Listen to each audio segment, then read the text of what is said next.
आदिकवि सरलदा संस्कृति भवन ठारे सर्वोत्तम सोशल ऑर्गेनाइजेशन और केंद्र संस्कृति मंत्रालय मिलित आनुकूल्य ओडिशार प्रथम मुख्यमंत्री स्वर्गत हरेकृष्ण महताबकर 125तम जन्म जयंती पालित हो जाइछि।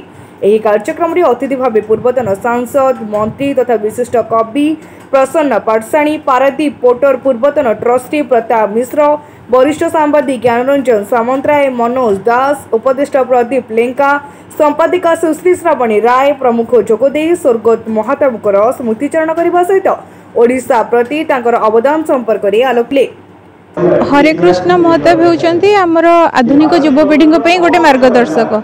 तेणु आजिका पिला माने आम देश कि आम समाज कौन करबा दरकार तांकर सेतिकी ए विषय अवगत होबा दरकार। सेथिपई एटा आम सर्वोत्तम सोशल ऑर्गेनाइजेशन तरफ गोटे प्रयास करा जायछि। तेणु सब छोट छोट पिला मानकु नेकी आमर एटा गोटे कंपटीशन टैलेंट हंट करा हेउछि। ता सहित हरेकृष्ण महताबकर जीवनी विषय रे एक बही आमर एक उन्मोचन करा हिछि जो थरे कि आपण जानिया को पाइबे से तांको जीवन काल भितर कोन करिथिले हमकु आगु कोन करबा को पड़िबो। हरेकृष्ण महताबकर प्रतिभा वे समग्र भारत एवं विश्व जने श्रेष्ठ जननायक जने श्रेष्ठ साहित्यिक और जने श्रेष्ठ साहित्यिक श्रेष्ठ ऐतिहासिक ओडिशार इतिहास को अति सुंदर भाव लिखिछन। से चिरजीवित चिरस्मरणीय इति केवल नुहे बॉम्बे रे गवर्नर थिला बेले एवं गोटे सेठू आसी ओडिशा मुख्यमंत्री भाव इते काम करते जे भली गोटे श्रेष्ठ जननायक पाइबा दुर्लभ। महताब सुपुत्र आम कटकर सेते मान्यवर एमपी आपणकर भर्तृहरि महताब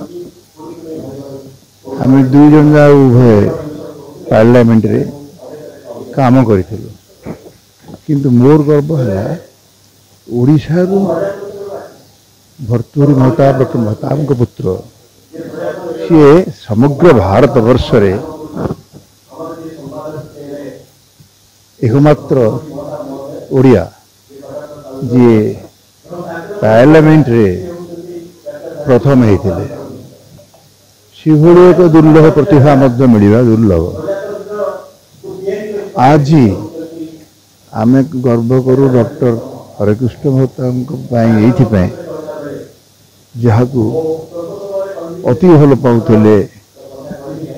नेहरू आरंभ करी हाँ ओडिशा प्रति जहाँ रही कहार ना एमती अनेक कथा अच्छी विषय रे चर्चा करवा एवं कहवा मु भावुची